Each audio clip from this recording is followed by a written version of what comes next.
Assalamualaikum warahmatullahi wabarakatuh.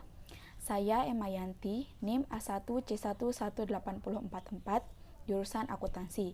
Di sini saya akan menjelaskan tentang Pancasila sebagai paradigma pembangunan bangsa, di mana tugas ini dibuat sebagai tugas ujian akhir semester mata kuliah Pancasila. Pancasila sebagai paradigma pembangunan bangsa. Istilah paradigma pada mulanya dipakai dalam ilmu pengetahuan. Menurut Thomas Kuhn, orang yang pertama kali mengemukakan istilah tersebut, bahwa ilmu pada waktu tertentu didominasi oleh suatu paradigma. Paradigma adalah pandangan mendasar dari para ilmuwan tentang apa yang menjadi pokok masalah suatu cabang ilmu pengetahuan.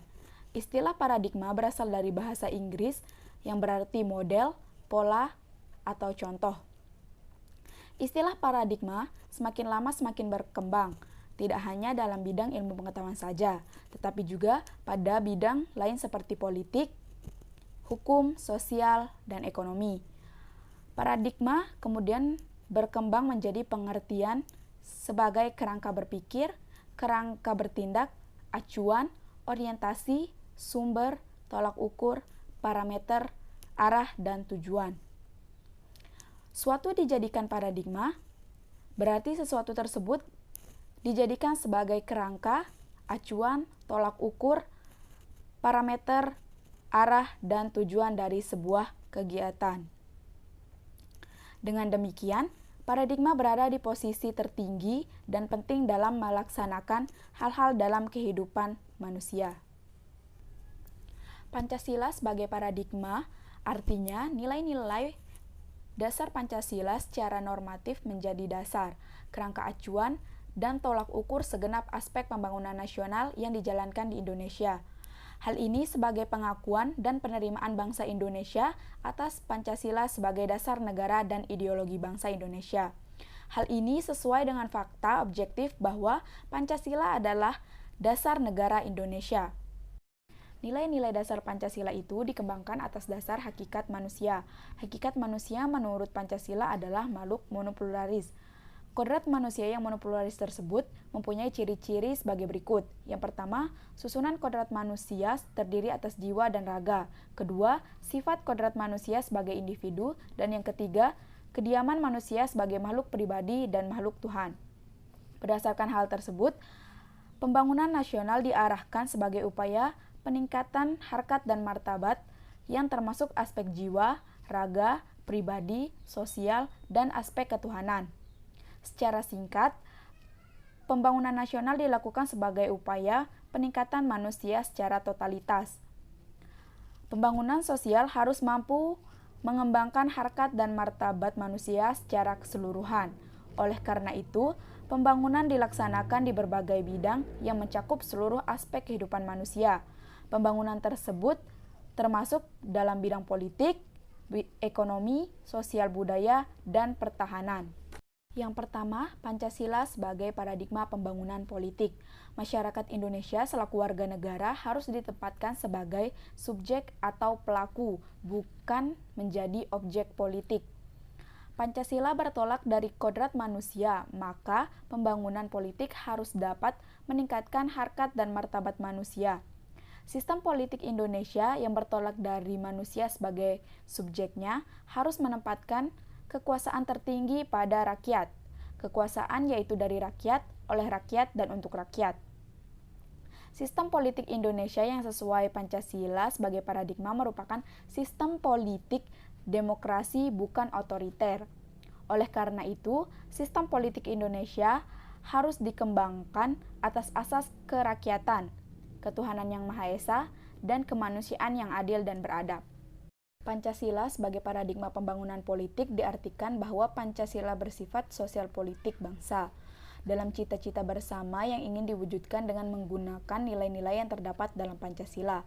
Pemahaman untuk implementasinya dapat dilihat sebagai berikut. Yang pertama, penerapan dan keadilan sosial mencakup keadilan politik, budaya, agama, dan ekonomi dalam kehidupan sehari-hari. Kedua, mementingkan kepentingan rakyat dalam pengambilan keputusan. Yang ketiga, melaksanakan keadilan sosial, dan menentukan prioritas kerakyatan berdasarkan konsep mempertahankan persatuan. Dan yang keempat, dalam keadilan menggunakan pendekatan yang adil dan beradab. Di era globalisasi ini, implementasi tersebut perlu direkonstruksi ke dalam perwujudan masyarakat.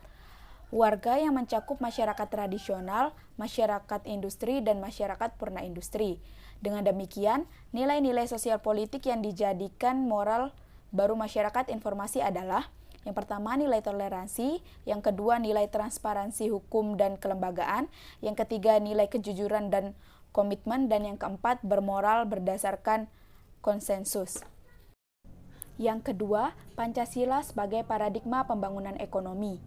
Sesuai dengan paradigma Pancasila sebagai pembangunan ekonomi, maka sistem pembangunan ekonomi berpijak pada nilai moral Pancasila.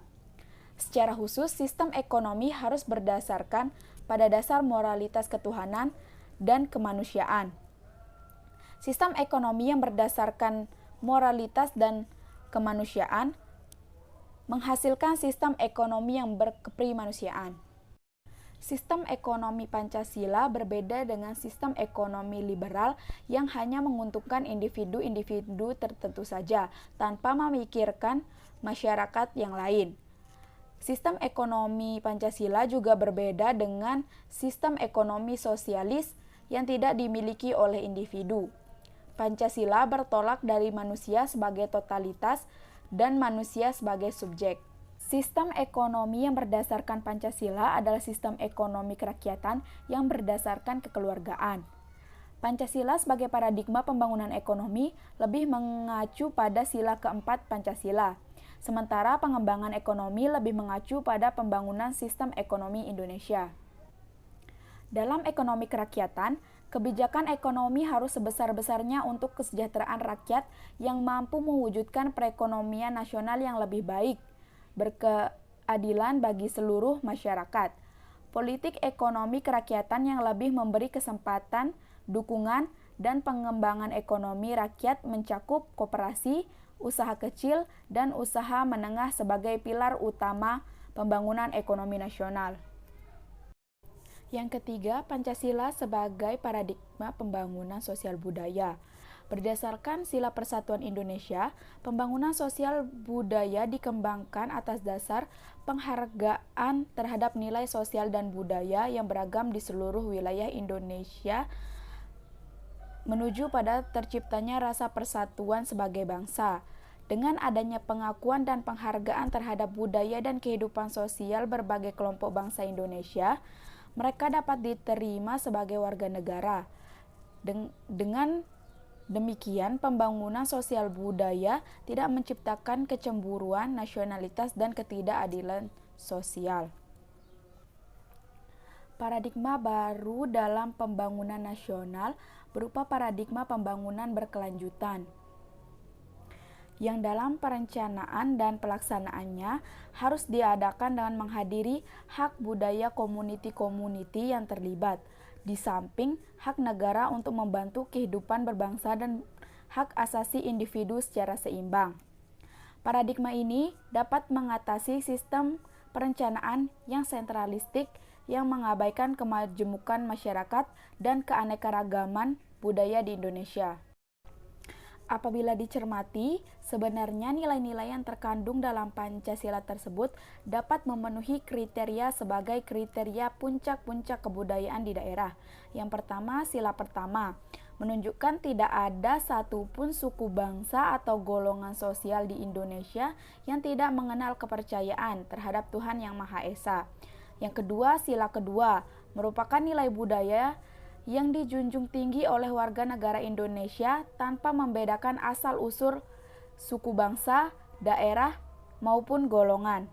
Yang ketiga, sila ketiga, mencerminkan nilai budaya yang menjadi kebulatan tekad masyarakat majemuk di Kepulauan Nusantara untuk mempersatukan diri sebagai satu bangsa yang berdaulat.